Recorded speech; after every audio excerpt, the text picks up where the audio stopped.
I'm so happy about these issues happening. And something tells me that if you are a student of law, if you are currently studying law or preparing to study law, this should be like a holy day to you.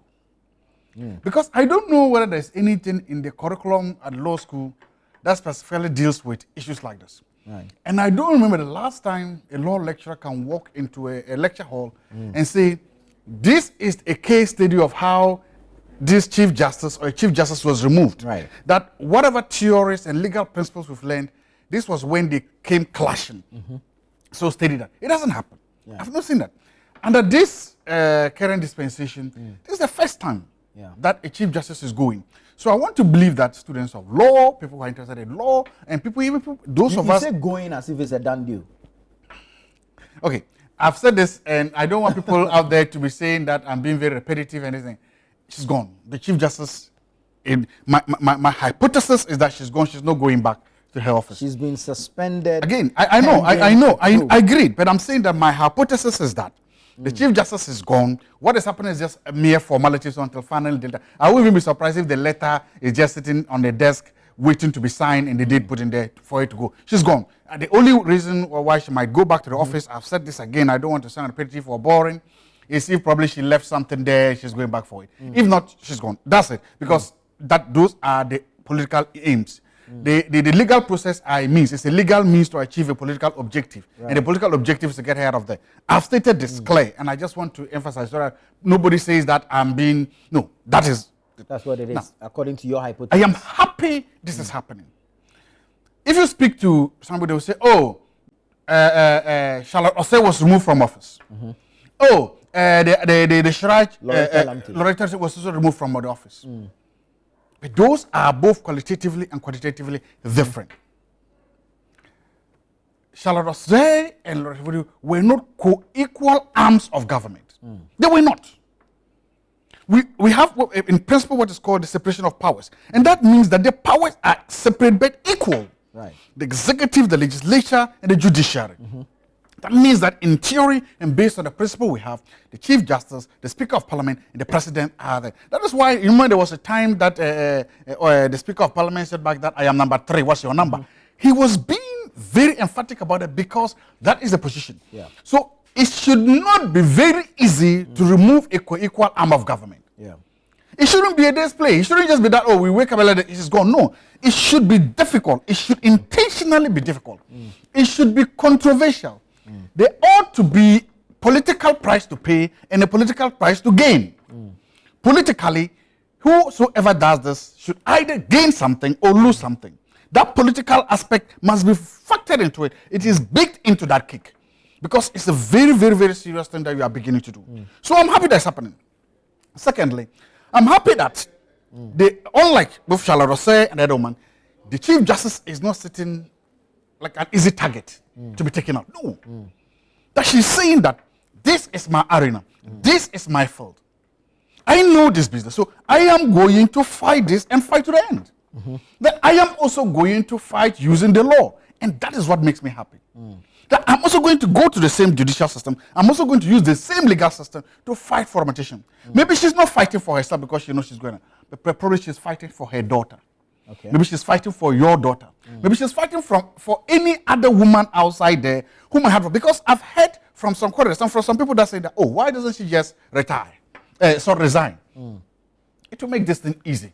Why is she putting the whole country through this? Why is she polarizing the country? Why is she making the politics so difficult and so big? If she just resigned, then she can. In fact, I've actually heard somebody saying that the Chief Justice can have what is called a negotiated retirement. So she could say, okay, I'm retiring, let's negotiate retire. Then I asked these people, if it was a man that was accused or that was being removed, will you tell the man to give him a runner? If it was a man that was being charged, will you tell the man, you would have advised the man to stand and fight. You would have told the man to use every single legitimate means to fight. How come now that it's a woman, you are telling the woman to give up and to run away? Is that how you would advise your daughter? Then why send your daughter to school? If your daughter is competing or if your daughter is being like, will you tell your daughter, don't fight for your rights, don't fight for what you believe, retire, just resign and go away. No, you wouldn't say that. So for me, the idea that the woman should just resign is not here. I want to see this thing all the way to its logical conclusion. I've said, I think I hypothesize the logical conclusion that she will go, but I want to see it happen. I want to see the president sign the decision that I am removing you from office. I want those to be part of our archives.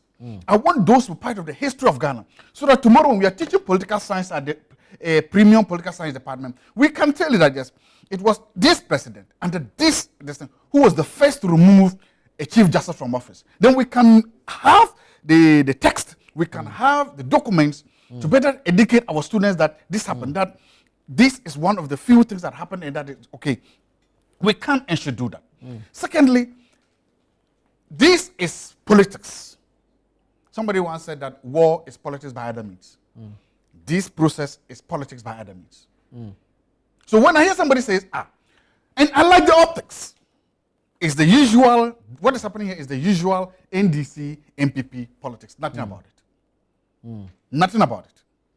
You have a former chief justice appointed by a former MPP president who is being suspended and is being represented by a former attorney general appointed by a MPP president. That is the political angle of it. I'm prepared to say it. On the other hand, you have an acting chief justice who has been probably bad by a sitting NDC president who is there. Together, you also have sitting deputy attorney general appointed by also there. The optics are good for all of us to see.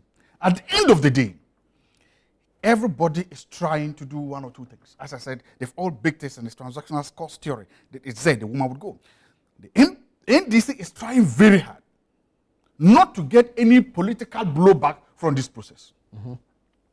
The argument from the NDC is simple. This is just mere formality, mere legality, no politics to do here. That's the point that, what's the name? The NDC is trying to do. Very important. The MPP is trying to say that, no, there's a lot to see here. It's not just a smooth judicial process. It's not just a smooth constitutional process. No, this is hyper-partisanship. And that there ought to be a political price to pay for removing an equal arm of government. But isn't it interesting that the CJ is in court seeking to injunct a constitutional process that is underway when the Supreme Court itself has earlier given a ruling about same? That's what I'm saying. We're about to see a great show. Get your popcorn, okay? Get your show. Watch. We're about to see it happen here. Some of the best legal brains in the country are slotting it. Come on, tell me you don't like it. It's like a World Cup of what? The legal equivalent of a World Cup in Ghana. Let's watch. Let's read. Let's see. The optics are good, everything. Because that's what I'm saying. Here is what I think the lawyers may say it helps improve our legal jurisprudence, right? Yes, it does. The rulings, both for and against, will go into. There's something that I also saw about the Dami case. When the people was in power, the argument was that Godfrey Dami was winning so many cases that whenever he goes to court, he wins. Whenever he goes to court, he wins. And that when he was in private practice, he wasn't winning so many cases. The implication is an MPP bench. Today, Godfrey Dami is losing almost all the cases because of it. But another attorney general is also winning almost all his cases. Is it because? I know, my theory is that, look. The attorney general hasn't won any case yet. He's only filed charges in court. But he's not won most of the cases that go, attorney general was the one who was defending. No, I mean this one. The deputy attorney general was the one who was defending. Yesterday's case, the two cases that he was in court, right?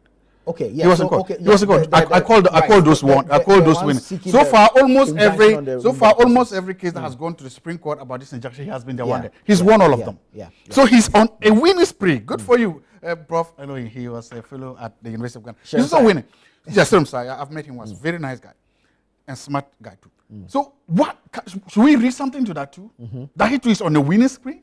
No. What I come to know is that the government, the Attorney General, usually has a high rate of success in courts. Almost everybody, the governments almost always win. That is why in almost every criminal case the government wins. So let's not bring that up. But I'm happy that the Chief Justice is fighting to the end. I'm fighting that she's not going down without a fight. And I'm happy that this is happening in the broad view so that we can all see and watch. And I hope that at the end of the day, as a country, as individuals, we learn something and we learn a lot from it. Right. Thank you very much. Let's say good morning to Elvis Darko, editor of the News Center newspaper and newscenter.com. Elvis, good morning. Morning. And let's say good morning to Nanaya Jantua. She is a presidential staffer. Good morning. Good morning. Good to have you.